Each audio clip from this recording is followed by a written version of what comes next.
हाँ तो नमस्कार दोस्तों, कैसे हैं आप लोग। उम्मीद करता हूँ अच्छे होंगे।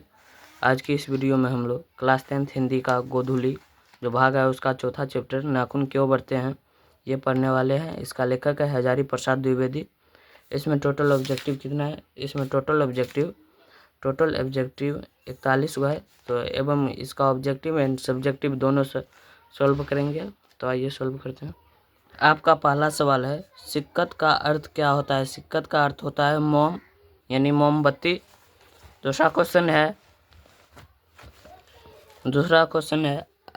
आचार्य हजारी प्रसाद द्विवेदी को उनकी किस रचना पर साहित्य अकादमी पुरस्कार में प्राप्त हुआ। तो उत्तर आलोक पर्व पर। हजारी प्रसाद द्विवेदी का जन्म कब हुआ था। तो 1907 ईस्वी में। नाखून का बढ़ना मनुष्य की किस वृत्ति का परिणाम है। तो पार्श्विक वृत्ति का। लेखक हजारी प्रसाद द्विवेदी ने दयनीय जीव किसे कहा है। तो अल्पज्ञ पिता को। मनुष्य और सभ्यता के विनाश की अंतर्व्यर्था को अभिव्यक्त करने वाली निम्न में से कौन है। तो उत्तर ये एक वृक्ष की हत्या। ये इस पाठ का नहीं है। सहजात वृत्तियाँ किसे कहते हैं। तो उत्तर अनजान स्मृतियों को। आलोक पर्व शीर्षक निबंध संग्रह किसकी रचना है। तो हजारी प्रसाद द्विवेदी की। नाखून का बढ़ना किसका परिणाम है। तो इसका उत्तर हो जाएगा मनुष्य की अंध सहजात वृत्ति का।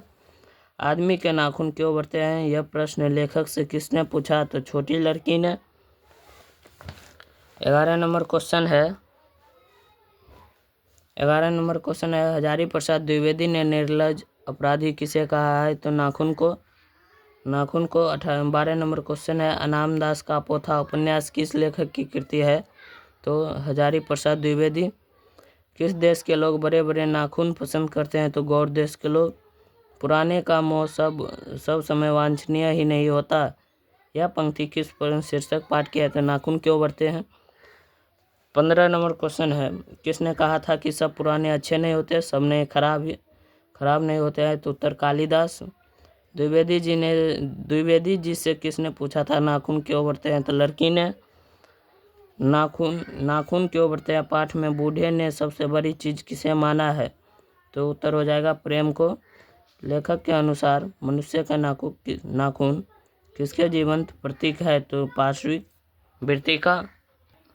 19 नंबर क्वेश्चन है नाखून क्यों बढ़ते हैं गद्य की कौन सी विधा है। तो ललित निबंध। हजारी प्रसाद द्विवेदी द्वारा रचित पाठ है। तो नाखून क्यों बढ़ते हैं। पुराने कामों सब समय वांछनीय ही नहीं होता किस लेखक की पंक्ति है। तो हजारी प्रसाद द्विवेदी। कौन मनुष्य का आदर्श नहीं बन सकती। तो बंदरिया। कौन नाखून को जिलाया जा रहा है। तो प्रकृति। मानव मस्तिष्क की उत्कृष्टतम उपलब्धियों का सर्वप्रथम साक्षात्कार किस देश ने दिया। तो भारत। हिंदी साहित्य का आदिकाल के रचनाकार कौन है। तो आचार्य हजारी प्रसाद द्विवेदी। हजारी प्रसाद द्विवेदी का जन्म कहाँ हुआ है। तो बलिया उत्तर प्रदेश। कौन छोटे नखों को पसंद करते हैं। तो दक्षिण देश के लोग। नख किसका प्रतीक है, पशुता का। नखधर मनुष्य किस पर भरोसा। अब 29 नंबर को 28 तक हो चुका है। 29 नंबर क्वेश्चन देखते हैं नखधर मनुष्य किस पर भरोसा करके आगे की ओर चल पड़ा। तो एटम बम पर। नाखून क्यों बढ़ते हैं निबंध नई पीढ़ी में कैसा भाव जगाता है। तो सांस्कृतिक आत्मगौरव। देवताओं का राजा से किन्हें संबोधित किया गया है। तो इंद्र को। मनुष्य को नाखून की जरूरत कब थी। जंगली जीवों में कितने वर्ष पहले का भारतवासी नाखूनों को जम के संवारता था। तो 2000 वर्ष पहले। नाखून क्यों बढ़ते हैं निबंध में लेखक ने किस बूढ़े का जिक्र किया है। तो महात्मा गांधी। असुरों के पास नहीं थे लोहे के अस्त्र। हजारी प्रसाद द्विवेदी की मृत्यु कब और कहाँ हुई थी। तो 1979 में दिल्ली में हुई थी। 37 नंबर क्वेश्चन है कालिदास की लालित्य योजना किनकी रचना है। तो हजारी प्रसाद द्विवेदी। अशोक के फूल किनकी रचना है। हजारी प्रसाद द्विवेदी की। अब 3 क्वेश्चन और बचा है, मात्र 3 क्वेश्चन है। तो आइए इसको भी सॉल्व करते हैं।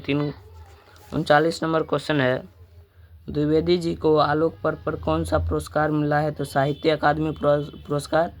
पृथ्वीराज रासो किनका संपादन है। तो हजारी प्रसाद द्विवेदी का।